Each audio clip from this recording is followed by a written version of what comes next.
دوستوں اور ساتھیوں السلام علیکم۔ میں اپنے ویلاگ دستک وید افتخار مرزا کے ساتھ آپ کی خدمت میں حاضر ہوں۔ گزارش ہے کہ میرے چینل کو سبسکرائب کریں اور اپنی آراء سے مجھے مستفیض کریں۔ آج کا ویلاگ میں انتہائی دکھ، درد، کرب اور شرمندگی کے ساتھ میں کر رہا ہوں۔ شرمندگی بحیثیت پاکستانی قوم، بحیثیت مسلم، تو انتہائی ایک شرمناک ہمارے لیے بات ہے کہ ہمارا ایک شہری، سری لنکا کے ایک شہری جو ریاست کے امان میں تھا پاکستان کی، تو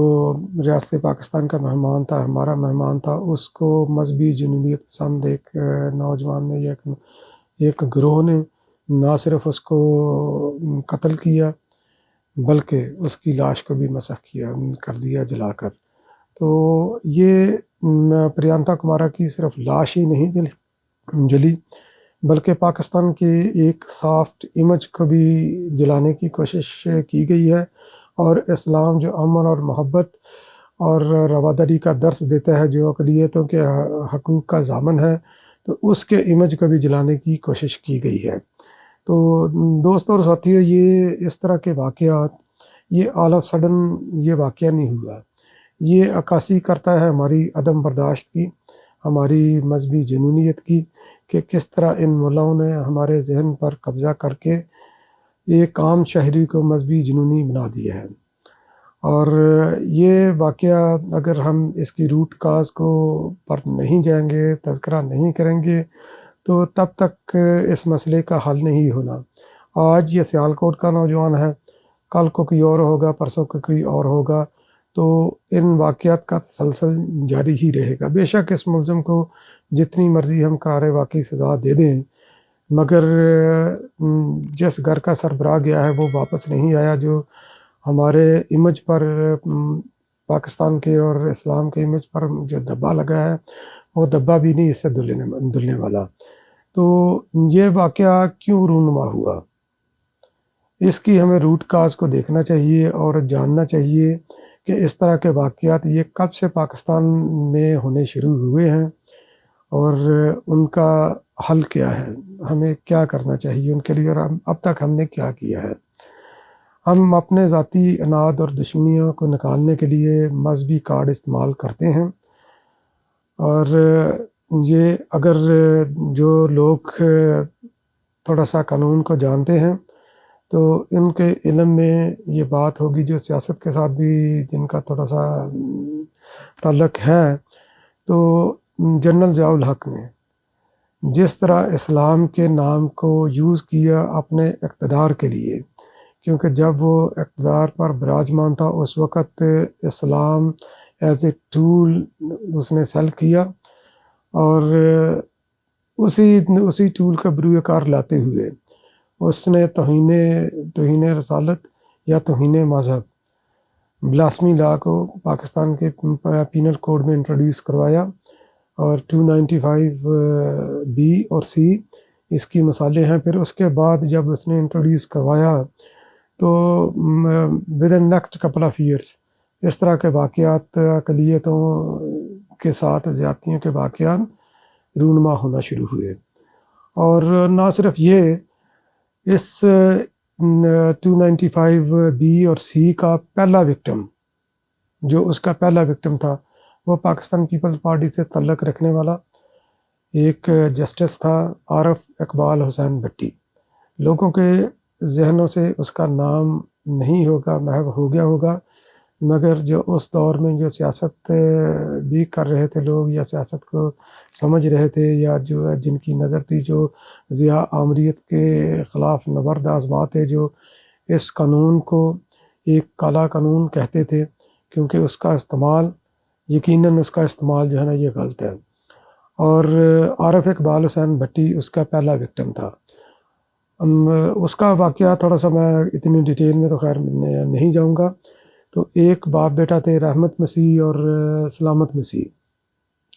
تو گجرانوالہ کے مضافات میں ان پر یہ الزام عائد کیا گیا کہ انہوں نے توہین رسالت کے ضمن میں کچھ پرچیاں لکھ کر مسجد میں پھینکی ہیں۔ تو خیر اس طرح کے کیسوں میں لوور کورٹ ہمیشہ جو ہے نا وہ ملزم کو سزا دیتی ہے، اور ہائر کورٹ میں جا کر اکثر اوقات اس طرح کے ملزم